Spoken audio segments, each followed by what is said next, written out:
الله سره د ملاقات او د ملائک چې به راځي دغه ټیم کې څه به کې هسې کټ کې پروت دي چې ته سوچ دې کړی چې دغه ټیم کې به څه کې چې یوازې ناستې چې دا دې مخې تاسې تېر شوي دي چې وخت به داسې راځي چې ملک الموت به راځي او تا نه به سائلي چې ته دا سوچ دې کړی چې ته دا سوچ دې کړی چې دغه ټیم کې به زما د الله سره د ملاقات خوښېږي او که نه به خوښېږي چېرته هسې کله نه کله پکې دا خبرې هم مخې ته راوله دا خبرې هم مخې ته کړې چې دا ایمان دې لږ برابري صرف دنیا دنیا دنیا دا د سړي زړه کلک کي همیشه د دنیا خبرې همیشه په دنیا پسې منډې همیشه د دنیا والو سره ناسته پاسته دا د سړي زړه کلکوي نو کله داسې کار کوه چې لږ د دې دنیا نه سیټته کېږه مزدورۍ نه جدا یو ټیم د دنیا والا کم ملګري چې دي د دوی نه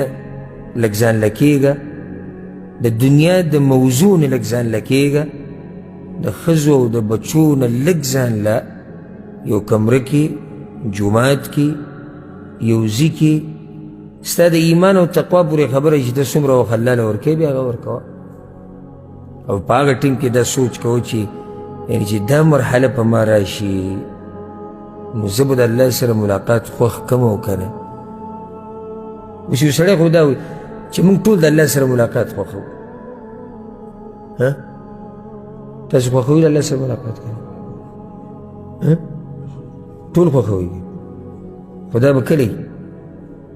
کله به خوښېږي نه حدیث کې څه دي نه چې کله دا زیری درته وشي چې الله دنه راضي دی اوس دلته ودرېده پکار ته خو دا خوښوې چې الله سره ملاقات وکړې خو الله به تا نه راضي تا نه به الله راضي تا ته به زیری د دې وشي چې الله تا نه راضي دی